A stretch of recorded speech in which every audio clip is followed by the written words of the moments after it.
mararapo imimi rasirai kune dumping area wazvinzwa moda kuti aramba achiuya kuno kugeta itai zvinhu zvakakwara bvisai mari renyu misoko pisai mari renyu ati mabva kupi mabva kupi ha kurumidzai kupisa marara ipapa muri kuisa kuno kuti auye kugedhi kuno mamuri kwani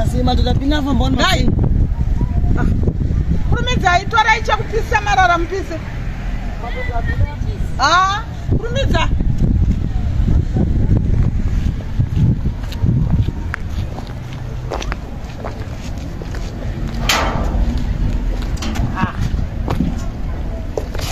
ndo muyedzo chaiwo muyedzo futi iwoyo ndiri kungosangana nemuyedzo panapa nai mukadzi wasiparo iyeyi ndiye mukadzi wasiparo anoisa mapamba pese pese Sparo amai Sparo naenda kupi ngati vaenda kupi vaenda kuchina kwa aisa pambaira pandiani warira wezvikoni mistake vanenge vana vangu vachitambisa mati vanenge vana vangu vachitambisa harauya nemistake mistake yakaita sei hai mistake yatika mistake yekuisa mapamba pagedhi every day ndovaona vachikanda pamba ipapa chirudzi ichocho hamusi makuvanyeperera handiri kuona kuti wakutaura rafu aiwa hamunenge mukuvanyepera aiwa amaisiparo ndinovaziva havaite zvinhu zvakadai sezvi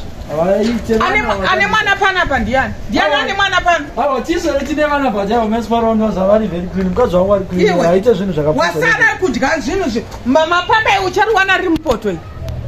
iye zvino vari kuisa pagedhi kwasara kurikanda mupoto kana mumadhiroo remasipuni ndokuti ungware iwewe aiwa sori kwacho asori watojairana nehutsvina handiti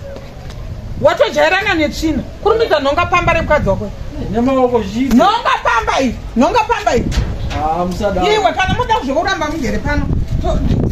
tora pamba iyi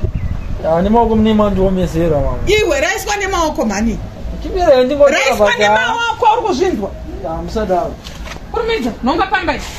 mandiomesera nhonga pamba iyi musadaro ita musingazive zvokuita kurumidza musadaro maita kuti wamesera inga uine unhu hwakaita iwe